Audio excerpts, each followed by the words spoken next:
Ladies and gentlemen, this is an article that came out on NBC News December 31st, 2018. Well, the marijuana business is chalking up to be just like all business opportunities to Black people. They do everything they can to shut us out while letting everybody else in to do this opportunity. And it's not turning out any different with this business. They made all kinds of promises about bringing Black people into this business. And of course, they're falling short. Nobody should be surprised. They have done everything they could to shut us out of business since the times of Black Wall Street. Okay? Because they know once we get in business, we're going to sail right through and go right past these folks. Since Black Wall Street showed them for 15 years, Black Wall Street, ladies and gentlemen, went on for 15 years. We showed them for 15 years we could successfully run business and become millionaires. And from that point on, from the time these white mobs went in there and bombed it, from that point on, they have gone in overdrive, trying to shut Black people out of businesses at all costs. So now that the marijuana business is up and booming, what have they done? Fall short on including Black people. Are we surprised? No, but they don't seem to fall short on jailing you for weed. They don't fall short on that. You know why? No matter how much these folks talk about us being the most violent, they can't get you on violent crimes. They can only get you in there on petty shit like marijuana. So we got a booming marijuana business, but the only thing they want to include us in is jailing us for marijuana. They don't want to leave you out of that, though. They want to make sure you're fully included. The New York Times described it as a potential monopoly, and that's exactly what it is. These folks have monopolized the business and shut us out of it. The Columbus Dispatch identified just one Black investor in an overwhelmingly white group, a former NBA player. So that's the only investor.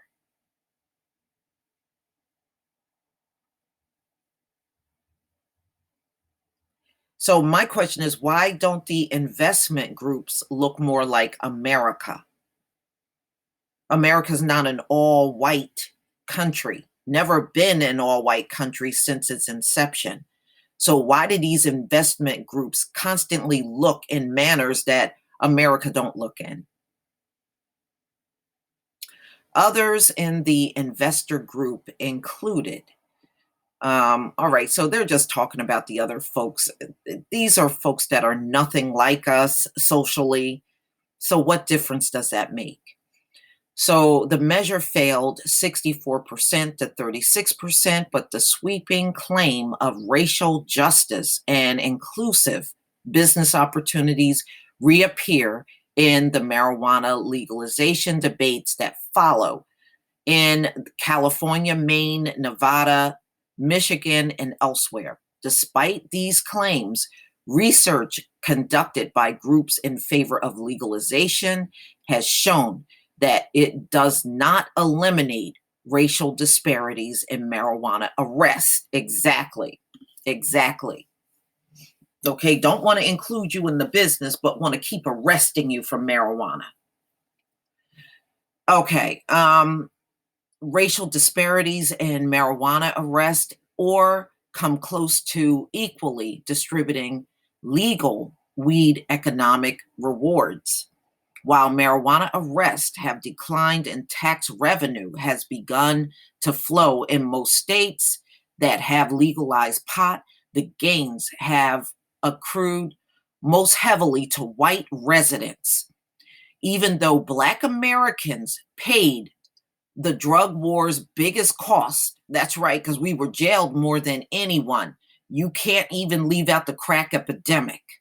compared to the opioid plague that's going on, where you don't want to arrest nobody. According to a statistical analysis conducted by the Drug Policy Allegiance, a nonprofit group that advocate drug policy reform. We don't need no reform. And see, this is what they do, ladies and gentlemen. They keep bringing up all these reform and criminal reform and this reform and that reform, but it doesn't seem to stop all of these bogus ass arrests that are going on in the country. Somebody caught with enough weed for one damn joint is still going to jail for astronomical years in the Black community. How come you got all these reforms going on and it's not stopping that? But again, they don't want us included in this business. I mean, look, say it for what it is. This is exactly what we're seeing. It's being monopolized just like all other business opportunities are. It is not different. It's the same thing, different day.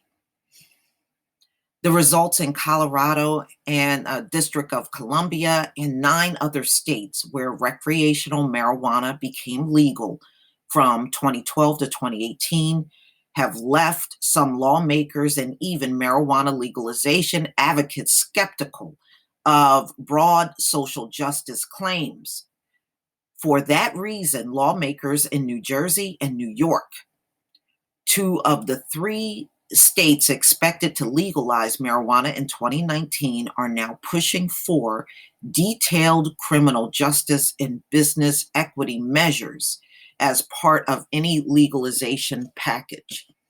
Now, the problem is they say all the right words, but then when it comes down to doing it, putting it into action, they always fall short. And that, they fall short because they really don't want us included in the entire thing. I think we've just reached the point where there's enough information where just saying the right things on social justice or hinting at the right things on business opportunities won't cut it. Thank you. I'm glad somebody finally came forward and said that. They think if they just speak these words to you about equality, speak that inclusiveness about business, but then when it comes down to doing it, they fall short. That's good enough. That's good enough just to pacify. They're not doing anything but pacifying people, but at the end of the day, have no intentions of including you or letting you have a business opportunity in marijuana. Okay, said Marion Scotty, New Jersey State Director for the Drug Policy Allegiance. The efforts in New Jersey and New York come as inequities in other states have grown clear. In Colorado, the Drug Policy Allegiance found the number of Black juvenile arrested on marijuana charges grew after legalization. See, that's what I'm talking about. How can marijuana be legal in your state, but the arrest of Black males primarily has gone up? That doesn't even make any damn sense. How the hell does that make sense? In 2016, a Colorado Department of Public Safety analysis found that Black people living in that state remained 3 times more likely than white people to be arrested for selling or possessing marijuana.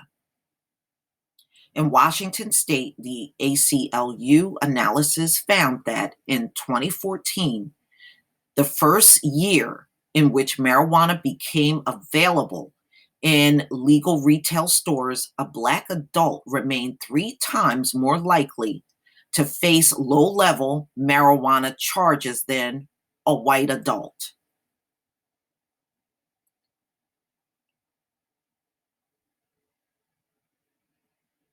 So what they're saying is we don't care if we legalize marijuana in the state. Because we can't get you Black people on the most violent crimes like we said, we're just going to keep grabbing you up for these low-level crimes and get you on that instead. How can we be the most violent people, but you got a jail full of low-level drug crimes that you got Black people on? That doesn't even make any common sense.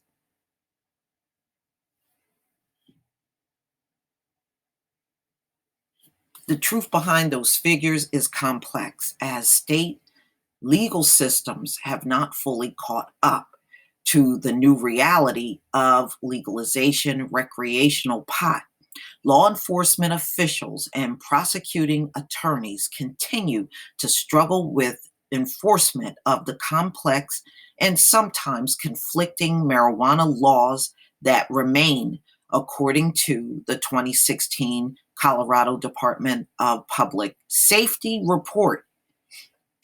Some of the arrests involve people buying or selling small quantities on the black market, often to avoid new taxes. Public consumption is illegal in many states where recreational small-scale possession is not. And many criminal justice reform advocates say the fundamental problems in policing and prosecuting include arrest goals, and individual and institutional bigotry remains. Exactly. See, the criminal system is designed to jail us. That's what it's designed for. It was not designed for any other reason. The laws apply to us. This is why you see them constantly trying to reduce charges or dismissing charges on them, but going hard and going for maximum sentences for us, because the system was designed for us. And look at how it was set up. The moment we stepped off of the plantation, we became criminals. Why did we become criminals? Because they had to find a way to keep you in an enslaved state. And they found that way through prison. Prisons went all up around the country right after our forefathers stepped off the plantation. They had no intentions of ever letting us go. And as you can see, Black people have been locked out of marijuana business, and they're talking a good game, but at the end of the day, they're shutting you out. And this is what they have done all throughout history when it comes down to business. Look, go in a bank and ask them for money to start up a marijuana business. They're going to look at you like you lost your mind. Banks have never wanted to give us business loans. The only kind of loans they want to give you are things they can conveniently take from you. And that's your home and your car, things like that. They will give you because they can always come and retrieve those things. But anything else, they don't want to give you a loan for. And you know what, ladies and gentlemen, let 2019 be another big year of you moving your money over to Black banks. You know, since they are having such a major problem with letting us have business opportunities, don't let them have your money in their banks. Start banking Black. But please tell me what you think about this story. It is just the usual business, unfortunately. Please leave your comment and subscribe. Don't forget to hit on the notification bell, and I will see you on the next video. Peace, family.